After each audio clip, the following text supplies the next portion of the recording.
Pirada ng Mirador ng Masa, Aljo Bendijo sa Straight to the Nandiyan na Point. po si Attorney Domingo Cayosa, Constitutional Expert at dating IBP President.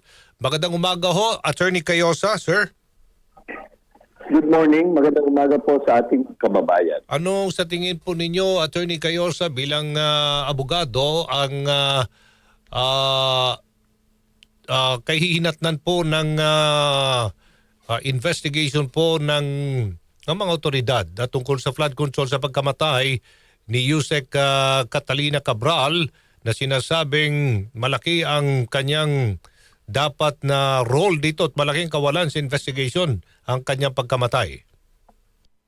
Well, dapat tuloy pa rin ang pag-iimbestiga at hindi magandang narrative yung sabihin, kinukondisyon ng pag-iisip ng taong bayan na may hirapan na sila dahil namatay ang isang Yusek na pinaghinalang kasabwat o nasa sentro ng lahat ng ito.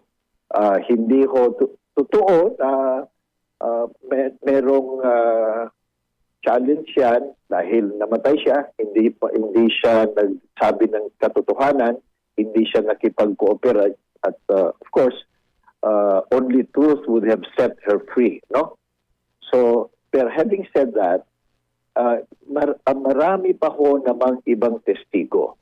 Pangalawa, ang mas importante dito, tukoy na nila kung ano yung kanilang sindikato, kung paano yung pamamaraan nila na sa budget pa lang, ina-assign na, nangungumisyon na lahat ng mga kasangkot na congressman, mga senador, no? Sa budget pa lang. At siya yung nag-allocate. So alam na nila yung sistema, mas matindi ho, natutukan nila yung mga dokumento. Kasi wala namang pera ang bansa natin na nagagamit na walang paper trail. So madali ho, kung talagang gusto ng gobyerno, pwede hong tignan yung paper trail. Saan ba ho nailipat yung pondo, anong project, titignan nila ngayon kung nagkaroon ng bidding. Kasi nga wala nang talagang bidding eh. So puro ganyan. So mas matindi ho yung ebidensya kesa dun sa testimonya ng iisang tao. So dapat to pagpatuloy nila, alam na nila yung sistema at tukoy na rin nila ano yung mga sino mga sangkot. Mas importante ho, mag-focus sila dun sa forensic examination, yung forensic audit ng mga dokumento ng DPWH, ng Kongreso at ng Senado. Para sa ganun, mapapanagot sila. Ito namang namatay na Yusek, totoo naman ho na pag namatay ang isang akusado sa isang krimen, pumapasok yung presumption of, mahihinto na yung hearing dahil hindi mo naman pwedeng litisin yung patay na. Hindi mo naman pwedeng ikulong yung espiritu, no? So, there is a presumption under our Constitution na innocent siya. Of course, that most of us may not agree, but that's the law. But, ang mas importante ho dito, yung mga kayamanan niya, kung mapapatunayan na sobra-sobra ito dun sa kanyang sweldo at legitimate na business, ill-gotten wealth yan. So pwede ho yung tinatawag nating civil forfeiture ng ill-gotten wealth. Civil case lang ho yan. So pwede pa ring sunggaban ang kanyang estate, ang kanyang iniwang mga kayamanan para managot o ma-recover kung ito ay dyan pumunta yung mga kumukomisyon at yung kinita niya sa illegal na pamamaraan habang Yusek siya ng DPWH. Okay.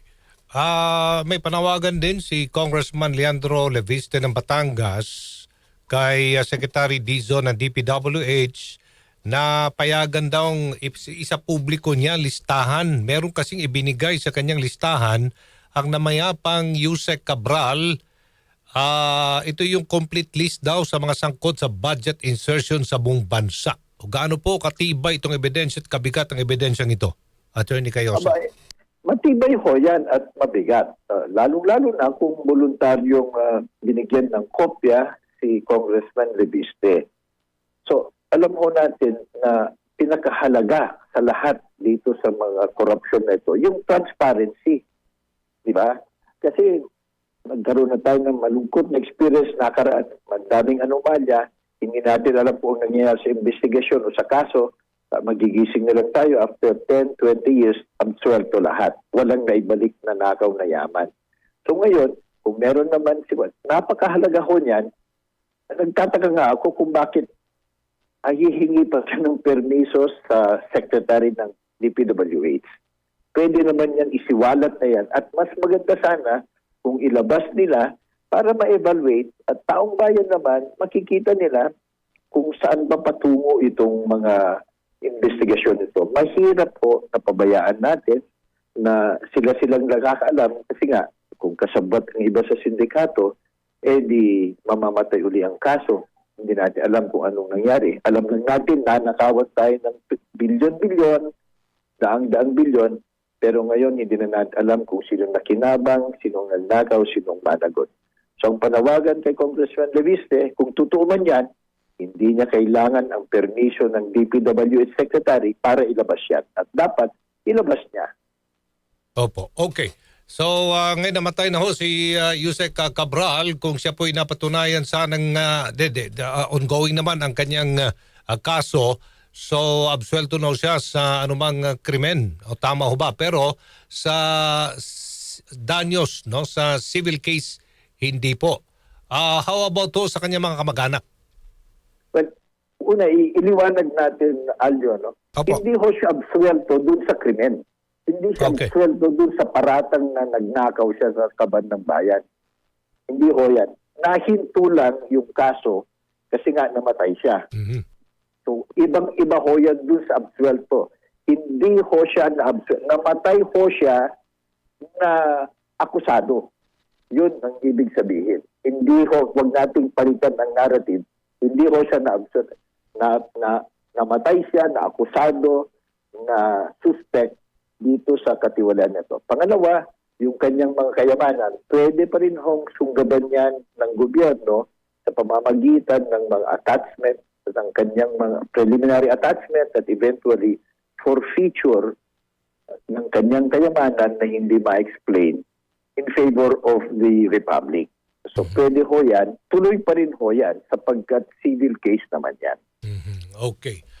Maraming salamat po, Attorney Domingo Cayosa, constitutional expert at dating IBP President. Good morning po and Merry Christmas. Maraming salamat. Merry Christmas po sa lahat. Good morning, thank you. Si